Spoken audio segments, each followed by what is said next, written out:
वचन, प्यारा वचन, ईशो मसीह का प्यारा वचन, पाव को दीप को राह को रोशन, ये है मसीह का प्यारा वचन, ये है वचन।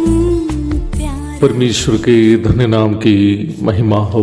प्रभात मनन के सत्र 1972 में आप सभी का बहुत ही विनम्रता के साथ स्वागत करता हूँ। आइए आज के मनन के लिए हम पढ़ते हैं इब्रानी अध्याय 9 पद 11 और 12। परंतु जब मसीह आने वाली अच्छी अच्छी वस्तुओं का महायाजक होकर आया तो उसने और भी बड़े और सिद्ध तंबू से होकर, जो हाथ का बनाया हुआ नहीं अर्थात इस सृष्टि का नहीं, और बकरों और बछड़ों के लहू के द्वारा नहीं, पर अपने ही लहू के द्वारा एक ही बार पवित्र स्थान में प्रवेश किया और आनंद छुटकारा प्राप्त किया। बीते दिनों के मननों में हम ये देख रहे थे कि मिलाप वाले तंबू में उन महायाजकों के द्वारा जो हारून के वंशज से चढ़ाए जाने वाले बलियों से इस्राएल के आम जनता को पाप से सदा का छुटकारा और आराधना का सही एहसास क्यों नहीं मिलते थे। यद्यपि उन लोगों के लिए ही महायाजक उनके प्रतिनिधि बनकर बलि चढ़ाता रहा हो, महायाजक के अलावा किसी अन्य व्यक्ति को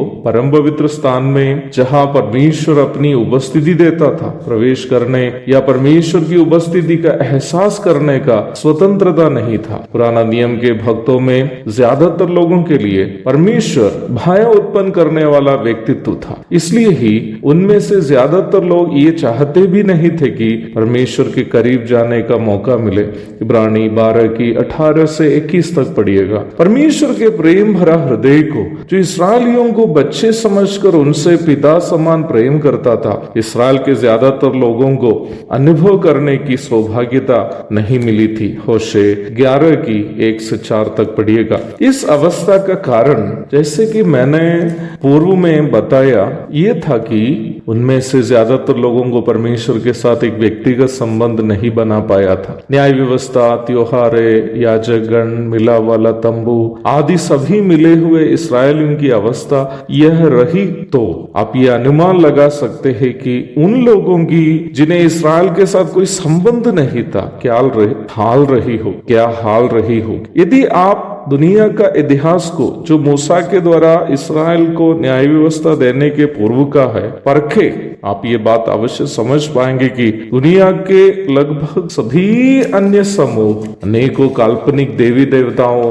प्रकृति की वस्तुओं एवं दुष्टात्माओं के उपासक थे। अद्वैत अथवा एकमात्र सच्चा परमेश्वर की आराधना सामूहिक रूप में इस्राएलियों के बीच ही शुरू हुआ था, वो भी मूसा के द्वारा न्याय व्यवस्था दी जाने के बाद।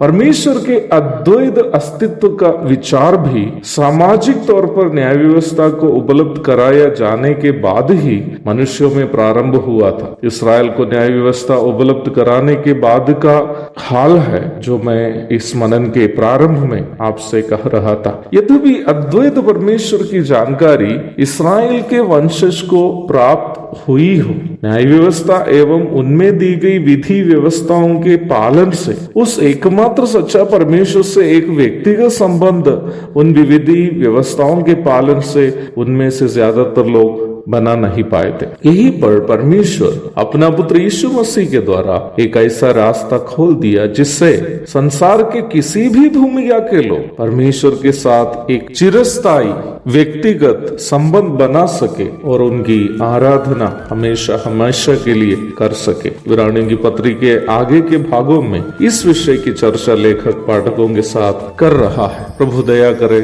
आने वाले दिनों में हम इस विषय की गहराई में जाकर मनन करने की कोशिश करेंगे। तब तक के लिए आपसे विदा हो जाता हूँ। प्रभु आप सबको आशीष दे। आमीन।